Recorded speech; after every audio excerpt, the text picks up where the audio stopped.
ഒരു സാധാരണ ബാലൻ ഈ ലോകത്തിലെ ഏറ്റവും മികച്ച ഫുട്ബോളറായി മാറിയ കഥയല്ല, ജീവിതമാണ്. മറ്റാരുടെയുമല്ല, നമ്മുടെ സ്വന്തം ക്രിസ്ത്യാനോ റൊണാൾഡോ.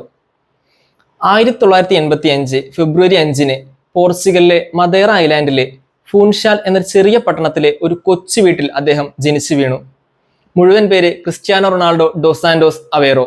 അദ്ദേഹത്തിന്റെ അച്ഛൻ ജോസെ ഡിനസ് അവേറോ ഒരു തോട്ടക്കാരനായിരുന്നു. പിന്നീട് സ്റ്റേഡിയത്തിലെ കിറ്റ്മാൻ ആയിട്ടും വർക്ക് ചെയ്തിരുന്നു. അമ്മ മരിയ ഡൊളോറസ് ഒരു പാചകക്കാരിയായിരുന്നു.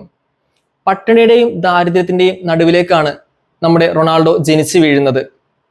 4 കുട്ടികൾ, ഒരു ചെറിയ ടിൻ ഷീറ്റ് വീട്, പണമില്ല, ദാരിദ്ര്യം, പട്ടിണി എല്ലാം അദ്ദേഹത്തിന് കൂട്ടായിട്ടുണ്ട്. ആ കുഞ്ഞു കണ്ണുകളിൽ ഒരു സ്വപ്നം ഉണ്ടായിരുന്നു. ഒരു ദിവസം ഈ ലോകത്തെ മുഴുവൻ അടക്കി ഭരിക്കും എന്നുള്ള സ്വപ്നം. ആ സ്വപ്നത്തിന് വേണ്ടി പരിശ്രമിക്കാനുള്ള മനസ്സും അദ്ദേഹത്തിനുണ്ടായിരുന്നു.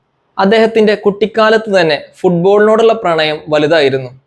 മറ്റുള്ള കുട്ടികൾ പുസ്തകം പഠിച്ചപ്പോൾ അദ്ദേഹം ഫുട്ബോൾ കൊണ്ട് അഭ്യാസങ്ങളും പ്രകടനങ്ങളും പഠിച്ചു. എല്ലാവരും പ്രാക്ടീസ് മതിയാക്കി വീട്ടിൽ പോകുമ്പോൾ കുറെ നേരം തനിച്ചിരുന്ന് പ്രാക്ടീസ് ചെയ്ത് തൻ്റെ കഴിവ് വളർത്തിയെടുക്കാൻ അദ്ദേഹം കഠിനമായി അധ്വാനിച്ചു. 8ാം വയസ്സിൽ തൻ്റെ തന്നെ നാട്ടിലെ ക്ലബ്ബായ അൻഡോറിനയിലേക്ക് അദ്ദേഹം എത്തി. അവിടെ തൻ്റെ അച്ഛൻ വർക്ക് ചെയ്യുന്നുണ്ടായിരുന്നു.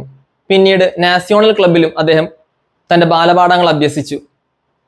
അങ്ങനെ ഇരിക്കുമ്പോഴാണ് തന്നെ തേടി ആ വലിയ അവസരം എത്തുന്നത്. Sporting Lisbon academy. 12 വയസ്സ് മാത്രം പ്രായമുള്ള ആ കുട്ടി അമ്മയെയും കുടുംബത്തെയും തൻ്റെ കൂട്ടുകാരെയും എല്ലാം വിട്ട് 1000ഓളം കിലോമീറ്റർ അപ്പുറത്തുള്ള ലിസ്ബൺ അക്കാദമിയിലേക്ക്. എല്ലാം നിർത്തി വീട്ടിൽ പോയാലോ എന്ന് പലപ്പോഴും അവന് തോന്നിയിരുന്നു. പക്ഷെ അതൊന്നും അവൻ വകവെച്ചില്ല. എല്ലാത്തിനെയും അതിജീവിച്ച് അവൻ അവിടെ നിന്നു. കാരണം അവന്റെ സ്വപ്നം വലിയതായിരുന്നു. 2003 Sporting versus Manchester United match നടക്കുന്നു. എല്ലാവരെയും അമ്പരപ്പിച്ചുകൊണ്ട് 17 വയസ്സുള്ള ഒരു ബാലൻ മിന്നുന്ന പ്രകടനം കാഴ്ചവെക്കുന്നു. അന്ന് മാഞ്ചസ്റ്റർ തീരുമാനിക്കുന്നു, ഈ ബാലൻ ഇനി നമ്മുടെ ക്ലബിൽ കളിക്കണം. അങ്ങനെ സ്പോർട്ടിങ്ങിൽ നിന്നും മാഞ്ചസ്റ്റർ യുണൈറ്റഡിലേക്ക് സർ അലക്സ് ഫെർഗൂസൻ എന്ന എക്കാലത്തെയും മികച്ച കോച്ചിന്റെ കീഴിലേക്ക് റൊണാൾഡോ എത്തുന്നു. ആദ്യമൊക്കെ ജനങ്ങളുടെ വിമർശനങ്ങളൊക്കെ ഏറ്റുവാങ്ങിയിരുന്നുവെങ്കിലും അദ്ദേഹത്തിന്റെ കഠിനമായ പരിശ്രമവും കഴിവും അദ്ദേഹത്തെ ഉയരങ്ങളിൽ എത്തിച്ചു. ആരാധകരുടെ മനസ്സ് കവർന്നെടുക്കാൻ അദ്ദേഹത്തിന് സാധിച്ചു. അങ്ങനെ 2008 ബാലൻഡിയോർ നേടുന്നു, വേൾഡ്സ് ബെസ്റ്റ് പ്ലെയർ. ദാരിദ്ര്യത്തിൽ ജനിച്ച ആ ബാലൻ അങ്ങനെ ലോകം ഉറ്റുനോക്കുന്ന ഒരു താരമായി മാറി. പിന്നീടാണ് റയൽ മാഡ്രിഡിലേക്കുള്ള ചേക്കേറ്റം. വേൾഡ് റെക്കോർഡ് ട്രാൻസ്ഫർ തുകയ്ക്ക് അദ്ദേഹം മാഞ്ചസ്റ്ററിൽ നിന്നും റയൽ മാഡ്രിഡിലേക്ക് എത്തുന്നു. അവിടെ അദ്ദേഹം ഒരു ചരിത്രം തന്നെ രചിച്ചു. എക്കാലത്തെയും മികച്ച ഗോൾ സ്കോറർ, 450 ഗോളുകൾ, 4 ചാമ്പ്യൻസ് ലീഗുകൾ. അദ്ദേഹത്തെ ഒരു ഗോൾ മെഷീൻ എന്ന് എല്ലാവരും വാഴ്ത്തിപ്പാടി.